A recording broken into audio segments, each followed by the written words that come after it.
Tay, huwag ka na magpunta ron. Magpahinga ka na muna. Kasi pagod na pagod ka sa pagtitinda ng basahan maghapon. Huwag ka muna magpunta ron, magpahinga ka. Paulit-ulit kong sinasabi sa akin ng mga anak ko na ako raw ay magpahinga. Pero bilang isang ama, ayoko naman pong maging pabigat sa aking mga anak. Kaya ngayong gabi, tumuloy pa rin ako dito sa Pasig para magpasaya sa inyo. Sana po maging masaya kayo sa araw ninyong pista. Maraming salamat po. May patutugin mo na tanga.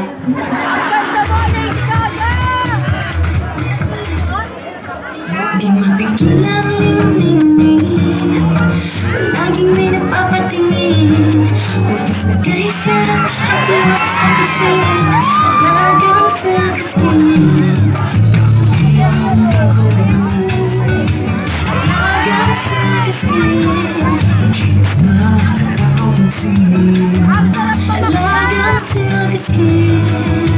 Kutis na nakatingin, alagang papaya.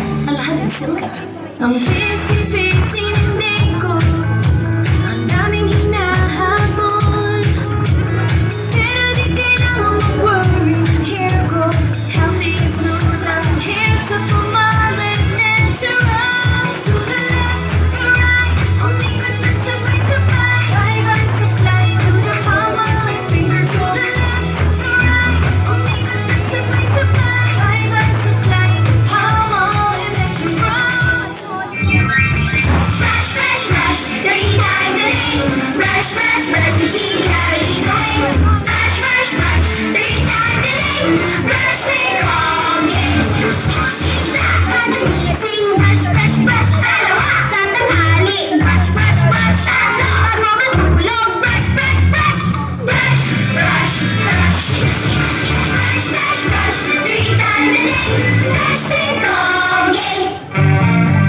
Kayo ba'y naligo na? Ako, hindi pa.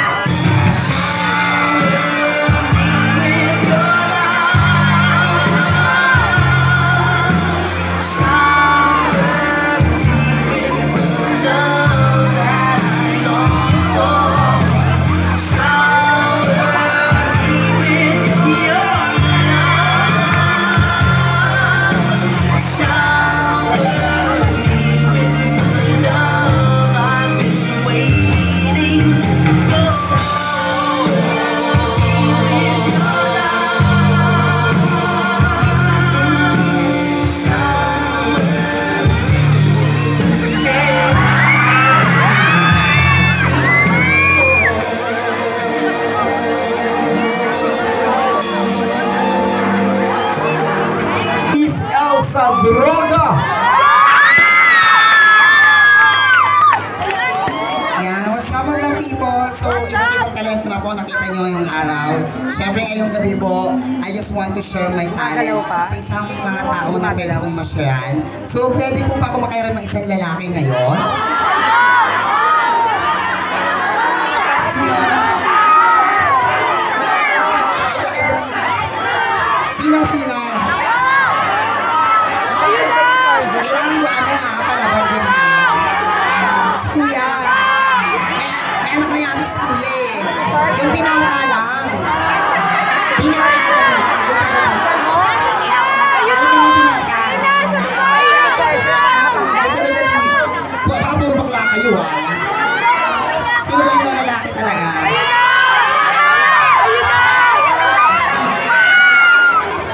sure ka na ba? Pamimigay mo na yan. Halika dali. Halika na kuya. Sigit lang to. Halika na. Ha? Nasaan? Halika na kuya. Sigit lang to. Oh. Ang laki ng katawan parang manununtok ng bakla. Ay, parang pulis to. Ikilalatin natin. Ay! Ang laki ng katawan, puta ka. Pangalan mo, Ben? Mark, taga saan ka? Flatway. Ilan taong ka na, Mark? Bata pa. Pero may kaya na. May single ba? Single o may asawa? May asawa. May asawa? Ano tawagan yung asawa mo? Ano tawagan yung asawa mo? Kalabaw. Kalabaw! Bakit kalabaw? Maitim yung singit ni ano, Mami? Yan! Okay. Okay lang ba? Hiramin ko ang asawa mo ngayong araw. Ako muna yung magiging kalabaw mo. Oo. Diba? Okay lang ba yun? Hindi naman eh. Parang tanga ko. Okay. Nagbabasketball ka ba? Sakto lang. Sakto lang kasi may pick-up line ako sa'yo eh. Okay lang ba?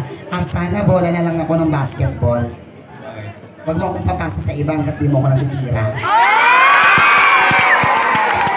Ikadali ko naman dali. May pick-up line ka ba? Wala. Ano lang? Wala. Laki-laki ng katawan pero alam mo lang talaga manantok tsaka kumantok. Charot lang. So ready ka na ba na i-share ko sa'yo yung talent ko? Ready ka na ba na gawin lahat ng mga sasabihin ko? Sige. Ready ka na bang mamatay? Alam mo pag namatay ka, hindi kita pababayaan. Susundan kita kahit saan ka nang punta.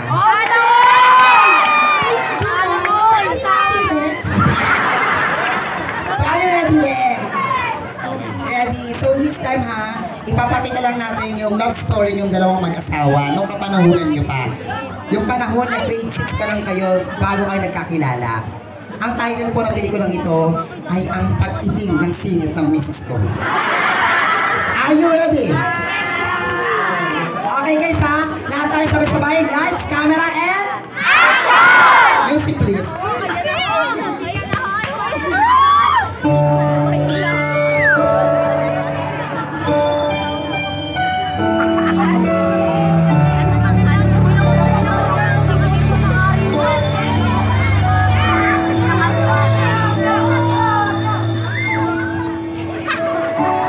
I never dreamed, 'cause I always thought the dream was true.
Bantot!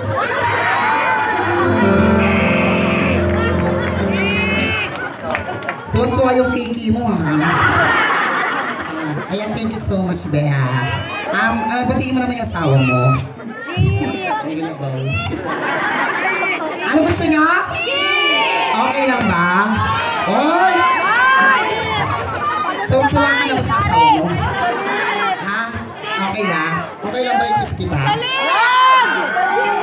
Kung i-kiss mo ako, saan parte ng mukha at bakit?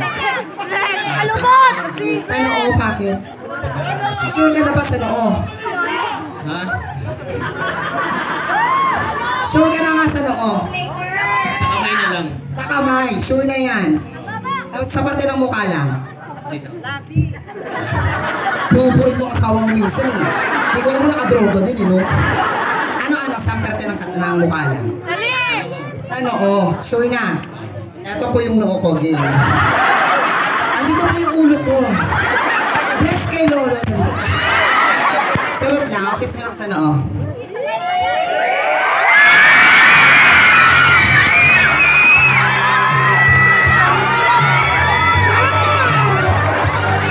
Adali na, bilisan mo na.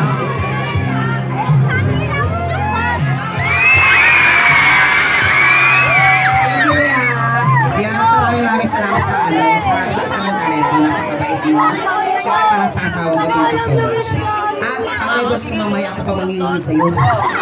Charot lang. Thank you so much and this is my simple talent. Sana po napangiti at napailigid na yung lahat kasama si Kuya. Thank you so much po.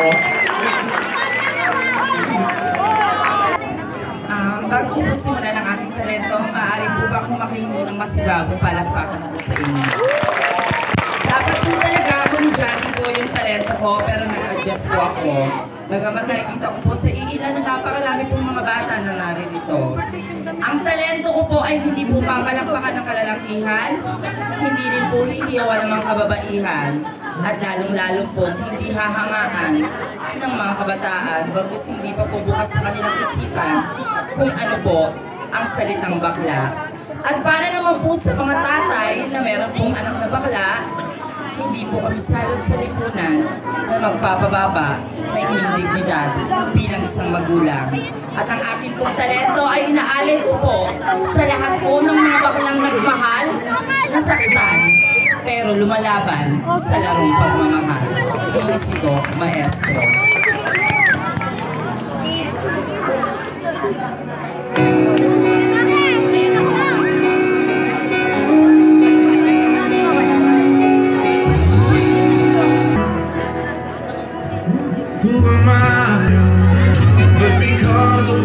Sa totoo lamang po, sa 21 pamamalaki ko po sa mundong ito, ay naranasan ko na po ang iba't ibang uri ng diskriminasyon. Sabi po ng aking ama, anak, sa pinili mong kasarian, sa niyakap mong katauhan, may mga tao na haharap sa iyo na akala mo ay natutuwa. Ngunit kapag nakatalikod ka na, sasaksakin ka, pag-uusapan. Higit sa lahat ay huhusgahan ka ng hindi mo nalalaman. Di hamak na ikaw ay isang bakla lamang. Pagdating ng panahon, iibig at magmamahal ka ng isang tunay na lalaki na akala mo ay totoo. Ibigay mo man ang lahat, gawin mo man maski po ang nararapat. Bandang huli, iiwan at sasaktan ka lang ng akala natin ay totoo. Sa lahat po ng lalaking pumatol o papatol pa lamang po ng bakla, kung hindi niyo po kami kayang ipakilala sa inyong pamilya, panandali ang ipagmalaki sa inyong barkada, sana naman po ibigay ang respeto. Nang sa ganon, ang baklang nagmahal, kahit masaktan, alam po namin kung saan po kami lulugar at nararapat. Sabi ko nga po, sa batas ng lupa, walang baklang umibig nang hindi lumuha at nagmakaawa. Yan po ang katotohanan sa buhay namin mga bakla. Sa totoo lamang po, kasabay ko po si candidate number 2 na pumunta po dito. Sa takot pong maligaw papunta po sa inyong barangay, meron po kaming mga grupo ng kalalakihan na nakasalubong sa may kanto. sabi ko po, Kuya, saan po ba dito ang Jenny's Court na pagdarausan ng Miss K Pangkalawakan? Imbis na sagutin po kami, ang sabi po ng mga lalaki sa amin, pare, bakit ang bakla hindi naman nanganganak pero dumadami? At ang mas masakit na sabi sa amin ng mga kalalakihan, pare, pera, bakla, naglalakad. Sa mga lalaki pong nagsabi noon, kung nais niyo po ng pangtustos ng bisyo, pag-inom ng alak at paghitid ng sigarilyo, matuto po sana nating patuluin ang pawis sa noo. Simbolo po yan ng pagtsatsaga ng isang tunay na tao. Bakit kamo? Kung titignan, kung tatantsahin, kaming mga kabaklaan ay isang tunay na lalaki kesa sa mga lalaki. Bakit kamo? Pasintabi sa mga salitang aking bibitawan. May mga lalaki po na kapag nakabuntes, iiwan at sasaktan ng isang babae. Kawawang babae, kawawang bata, iniwan na parang isang sirang laruan. Ngunit kaming mga bakla na walang ginawa, kundi kumayod sa umaga, kumayod po sa gabi, gupit sa parlor, tawag po sa call center. Meron lamang po kaming pambigay, pang-alalay sa pamilya po sa amin ay nag-aantay. Kaya't sino po ang tunay na lalaki pagdating sa diskarte ng buhay? Sa totoo lamang din po, wala pa man po kami mga ginagawa pero may mga pangalan na po kami. Lagi po kami sinasabihan na aso, tikbalang at manananggal. Manananggal daw po kami ng lakas ng kalalakihan. Bakit? Kayo din naman pong mga lalaki ay manananggal ng cash naming mga bading. Bakit kamo? May lalaki bang papatol ng bakla? Nang unang paa, tirik mata, nang wala pong perang mapapala, tama po ba? Kaya sa lahat po ng lalaki, kung kayo po ay magmamahal ng isang bakla, sana po taus-puso yung pusang tatanggapin kahit anuman po ang itsura niya. At ang pinakamasakit na aking naranasan sa lahat ng diskriminasyon ay yung sinasabi po sa akin ng mga kalalakihan na wala daw po akong mararating sa buhay. Hindi din po sa pagmamayabang. I am proud to say to all of you that I am a breadwinner of my family because I am kontesera sa gabi, estudyante po ako sa umaga. I am proud to say that I am fourth year college and the University of Batangas State University, and I am taking in the Bachelor of Business and Administration, major in mathematics. And I am proud that I am running from cum laude. Kaya sino po ang tunay na walang mararating sa buhay? Talento na may bibigay namin sa lahat ng tao na dito. Maraming isgan kami base sa aming salita. Baby, talento sa mata ng isgan. Ngunit gamit po ang aming talento na ipinamana ng aming mga magulang. Ang pamilya po na punit-punit po sa inyong harapan ay parang isang bakla. Ngunit sa ngalan po ng pagmamahal ng mga magulang, ang punit-punit po papel sa inyong harapan ay hindi.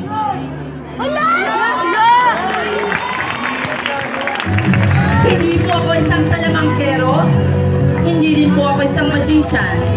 Pero pag sinabing talento, lawak ng isip at ating talento. Nang sa ganon, pati ang mga bakla, bata, lalaki at babae, alam po ang salitang bakla. Maraming salamat po.